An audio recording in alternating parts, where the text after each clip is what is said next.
Welcome back. Vice President Harris is in battleground Pennsylvania today talking about abortion rights as the Biden campaign looks to seize on one of the few issues our NBC News poll shows the president has an advantage over Donald Trump. And it's an issue where public opinion broadly matches President Biden's position. It comes a day after Harris's husband, second gentleman Doug Emhoff, traveled to Georgia to hold an event focused on mobilizing men to advocate for reproductive rights. He joined NBC's Yamiche Alcindor after the event for an exclusive interview.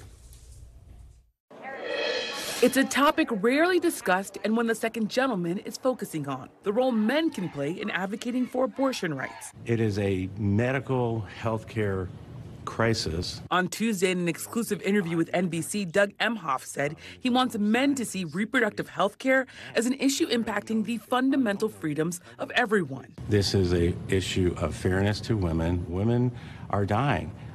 It's affecting men's ability to plan their lives.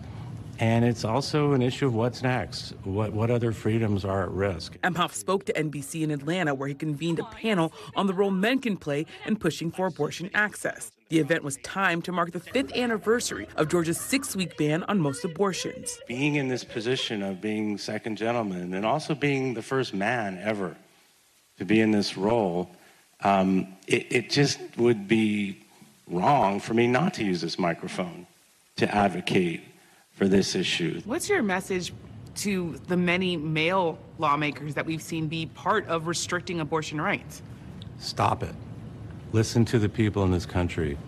See what's going on. Listen to doctors, listen to nurses, listen to men and women who are suffering because of those actions. As part of his efforts, Emhoff said he's been talking to men across the country and in his personal life. I'm talking about this with my other dad friends. I'm talking about it with my son, about how this is going to impact him and how he's going to start a family or not. Tuesday's event was a collaboration between Emhoff and a group called Men for Choice, which has held other gatherings with the second gentleman.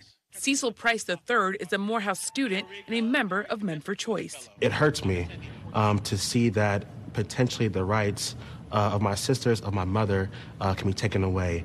And I have a responsibility and a duty as a brother, but also as a leader to advocate for them. Meanwhile, several women, including Shawana Moore, said they welcomed men organizing around abortion. We need all hands on deck. Moore, a nurse, said her husband speaking up for her soon after she had their son saved her life. I had to have an emergency C-section. I had too much bleeding and my blood pressure was basically plummeting. But it was my husband who really advocated for my health and well-being, and that's critical. Meanwhile, like his wife, Vice President Kamala Harris, and President Biden, Emhoff pointedly criticized former President Trump and underscored what he believes is at stake in November. This is a binary election. You've got the former president on one side who is celebrating the overturn of Roe v. Wade, saying women must be punished. And then on the other side, you've got Joe Biden and Kamala Harris, who are on the right side of each and every one of these issues. And Yamiche joins me now on set. Thank you so much for bringing us this interview. And look, the president, the vice president, the second gentleman have all now been on the trail talking about abortion. How cognizant is the Biden campaign that this is, if not the top issue, one of the top issues for them? They're very aware of the fact that Donald Trump is weak on the issue of abortion in their minds, and that voters overwhelmingly across this country, that they support abortion access. You saw in poll after poll that people say that they want to see access to abortion. Now, I should say the second gentleman, he was talking about the idea that they're on the right side of this. There is, of course, the Republicans on the other side of this who have been organizing and pushing for abortion restrictions. Former President Donald Trump says that this issue should be left to the states and that he's proud of the role that he took in overturning Roe v. Wade. And we should also note, of course, this is going to be on the ballot in November, and there are anti-abortion activists who are going to be making sure that they have their voices heard in this and trying to convince voters not to expand access to abortion. But I think the second gentleman is just an example of sort of the work that the Biden campaign is trying to do here. And you also spoke with him about, well, several other topics, but you also focused on anti-Semitism. Spoke with him just hours after President Biden delivered those remarks here in Washington. And what did he tell you about that? It's personal for him, right? It's very personal for him. Doug Emhoff is the first Jewish spouse of a president or vice president, and he's been doing a lot of work on anti-Semitism. So I asked him about his work there. Take a listen to what he told me. It is okay to exercise your right of free speech, and it is okay for valid criticism of policies of Israel that you don't agree with.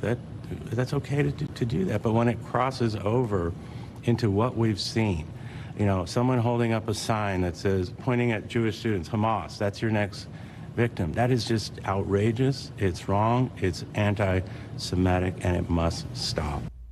And he told me that the Biden administration is doing their best that they can to try to end the conflict between Israel and Hamas. He said that he understands that there's criticism there of Israel, but that he doesn't want Jewish students to be targeted in this way. Yeah, and that's a thorny issue for the administration right now. Of course, look, the White House has said that President Biden won't go and meet with protesters. That the image of that could be very challenging. But did you talk to the second gentleman about that? Because his wife, the vice president, has been on these college tours, and young people on college campuses will, of course, be so crucial to the Democrats. What do you have to say about walking that fine line in the months before the election?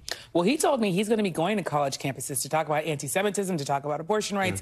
And he's also already been holding calls with Jewish students who feel targeted in these pro-Palestinian protests. But I think it's interesting to hear the second gentleman saying he wants to go and put boots on the ground in college campuses. And he's always still saying that he wants to advocate against all kind of hate, Islamophobia, attacks on LGBTQ communities. So he's really, I think, at least saying that he really wants to be out there like he was yesterday in Atlanta. Yamiche, thank you so much, and thank you for the exclusive interview. Thanks for watching. Stay updated about breaking news and top stories on the NBC News app or follow us on social media.